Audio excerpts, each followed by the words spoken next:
मेरा नाम प्रिया है।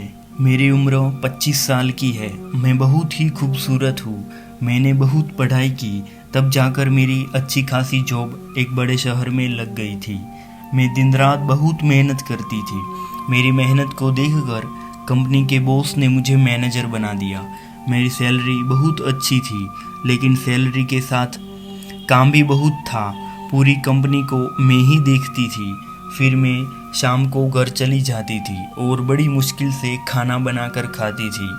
अब मेरे से खाना नहीं बन रहा था, इसलिए मैं खाना बनाने वाला लड़का ढूंढने लगी।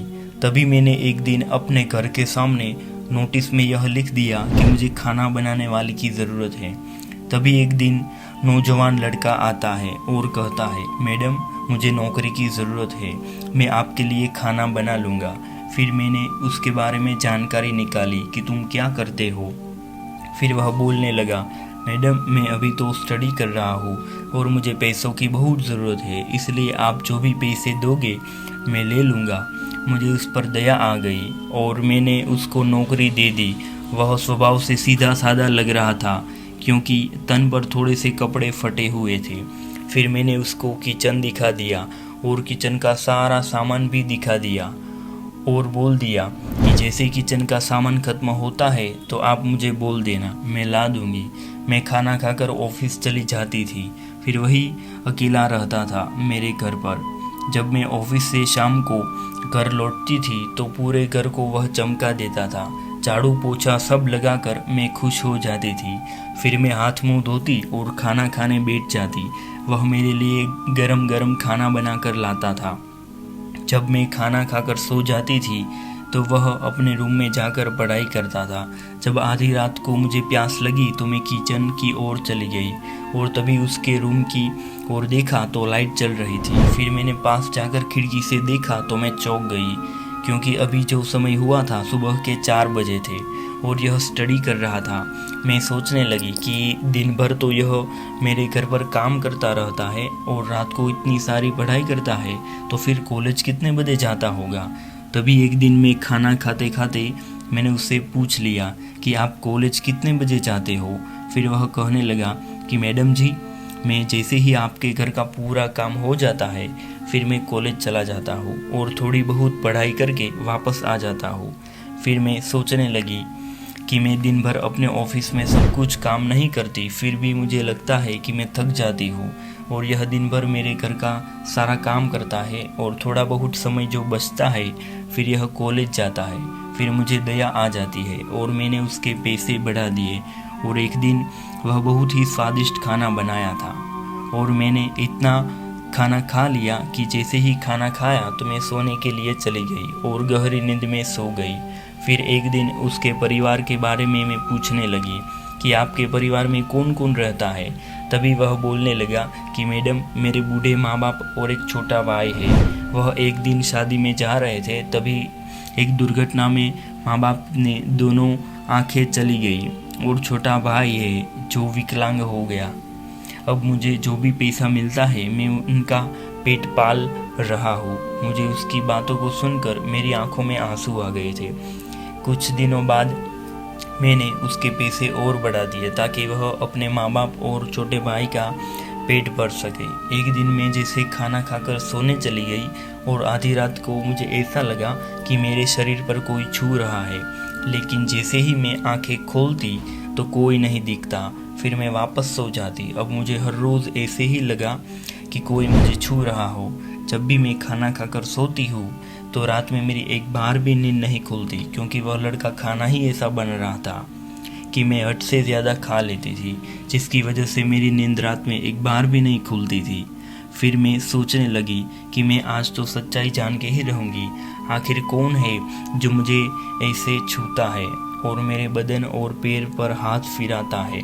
तभी मैंने एक आइडिया निकाला और जैसे ही ऑफिस से आई तो मैंने लड़के को बोल दिया कि आज मैंने ऑफिस में खाना खा लिया था, इसलिए आज खाना मत बनाना।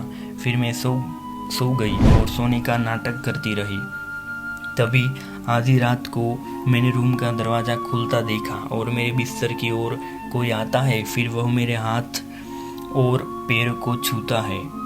फिर वह मेरे हाथ में मेरे साथ ऐसी हरकतें करना लगता है कि मैं दंग रह गई। मेरी आंखों से आंसू बहने लगे। वह मेरे पैर दबाने लगता है और जब भी वह मेरे पैर दबाता है तो कभी भी नज़र उठाकर मेरी तरफ नहीं देखता और पैर दबाकर वापस चला जाता है अपने रूम में। फिर एक दिन मेरे पैर दबाते हुए मैंने उसका हाथ पकड़ लिया और कहने लगी कि रहने दो, आप मेरी इतनी सेवा मत करो, क्योंकि आप दिन भर मेरे घर की साफ सफाई करते हो और आप थक जाते होंगे। जाओ आप अपने रूम में और जाकर सो जाओ। तभी वह रोने लगता है और कहने लगता है कि मैडम, आप मेरी माँ समान हो, इसलिए मुझे यह सेवा करने दो, क्योंकि अगर आप मुझे नौकरी नहीं देती तो मेरे माँ बाप और मेरा छोटा भाई भूखे मर जाते। आपकी एक ही दिन है कि भाभी जी रहे हैं और अच्छा खाना खा रहे हैं। पहले जब मैं नहीं कमाता था तब तो वह कभी कभार भूखे पेट ही सो जाते थे। फिर वह रोते हुए अपने रूम पर चला जाता है। फिर मेरी आंखों से आंसू आने लगते हैं और मैंने भी आज तक ऐसा नौकर नहीं देखा था जो ईमानदार, वफादार और मेहनती हो। एक दिन मैं सीढ़ी से उतरते समय अचानक से मेरा पैर फिसला और मैं गिर गई तो मुझे काफ़ी चोट आई और मैं कमर। तभी वह दौड़ता आया और बोलने लगा कि क्या हुआ मैडम, क्या हुआ। कि तभी वह मेरे सिर में और कमर में चोट देख लेता है। वह घबरा जाता है। अभी डॉक्टर को फ़ोन करता हूँ, लेकिन डॉक्टर लोग भी फ़ोन नहीं उठा रहे थे। तभी वह मुझे उठाकर एक गाड़ी बुलाता है और हॉस्पिटल मुझे ले जाता है। हॉस्पिटल से मैंने अपने सभी परिचित लोगों को फ़ोन लगाया, लेकिन एक भी मुझे देखने नहीं आया। मैं रोने लगी। यहाँ पर मेरी सेवा करने के लिए मेरे नौकर के अलावा और कोई नहीं था। वह खाना भी नहीं खा रहा था और मुझे रोते हुए बोलता है, मैडम, आप बहुत जल्दी ठीक हो जाओगी, आप चिंता मत करो, मैं हूँ ना आपकी देखभाल करने के लिए। फिर कुछ दिन बाद हम हॉस्पिटल में ही रहे। फिर हम कुछ दिन बाद घर चले गए। तभी मैं दूसरे दिन अपने ऑफिस गई तो सभी मेरे दोस्त बहाना बनाने लगे, यहाँ हमारा ज़रूरी काम आ गया था, इसलिए आपसे मिलने के लिए हम नहीं आ पाए। मैं समझ गई थी कि यह सब दिखावा कर रहे हैं। मैं ऑफिस से घर आ गई। फिर रात को खाना खाने के बाद मैं सोचने लगी कि जिन दोस्तों पर मैं आंख बंद करके भरोसा करती थी, उन्होंने एक बार भी हॉस्पिटल में मेरे हाल चाल पूछने नहीं आए। और एक यह लड़का है जो मेरे यहाँ काम करता है, इसको मैं सही ढंग से जानती भी नहीं, फिर भी यह रात भर मेरे साथ मेरी चिंता करने लगा और खाना भी नहीं खाता।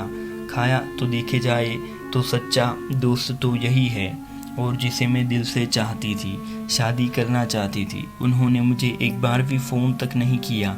ऐसे लोगों के लिए मेरे दिल में कोई जगह अब नहीं है। फिर मैं ऑफिस जाती और अपने काम से काम ही रखती, किसी से ज़्यादा बात भी नहीं करती। अब मुझे धीरे धीरे मेरे यहाँ जो लड़का काम करता है उससे प्यार होने लगा। अब मैं उसे झाड़ू पोछा नहीं लगवाती थी, सिर्फ उसको मैं ऑफिस तक कार चलाकर ले जाती और वापस लाता, यही उसका काम था। झाड़ू पोछे के लिए मैंने अलग से एक काम वाली लगवा ली थी। अब उसकी पढ़ाई का सारा खर्चा मैं ही उठाती हूँ और उसको एक बड़ा आदमी बनते देखना चाहती थी। अब वह भी खुलकर मेरे साथ दोस्त जैसा व्यवहार करने लगा, हंसी मजाक करने लगा और कुछ भी समस्या हो तो मेरे साथ शेयर करने लगता। एक दिन उसके रूम की सारी बिजली खराब हो गई थी, इसलिए वह सोने के लिए परेशान हो रहा था, क्योंकि फ़ैन के बिना मच्छर बहुत काट रहे थे। सिर्फ हाल में एक फ़ैन चल रहा था तो बिस्तर लगाकर सोफे पे ही सोने लगा। तो मैंने उसको अपने रूम में बुला लिया। मेरे रूम में सिंगल बिस्तर था। वह मेरे रूम में सोने के लिए मना करने लगा कि मैं आपके रूम में नहीं सो सकता। मेरी जिद करने पर वह आ गया। सिंगल बिस्तर होने के कारण नींद में कभी मेरे हाथ उसके वो ऊपर चले जाते थे तो वह वापस हटा देता था, लेकिन उन्होंने ऐसा नहीं किया मेरे साथ जो शर्मिंदा होना पड़े। वह मन लगाकर पढ़ाई करने लगा। फिर एक दिन उसकी पढ़ाई रंग लाई और वह बहुत बड़ा आदमी बन गया और मैं जहाँ जॉब करती थी उसी कंपनी का मालिक बन गया। और साहब ने मेरी तारीफ करने लगे कि आपकी ही कृपा से यह आदमी इस कंपनी में मालिक बन पाया।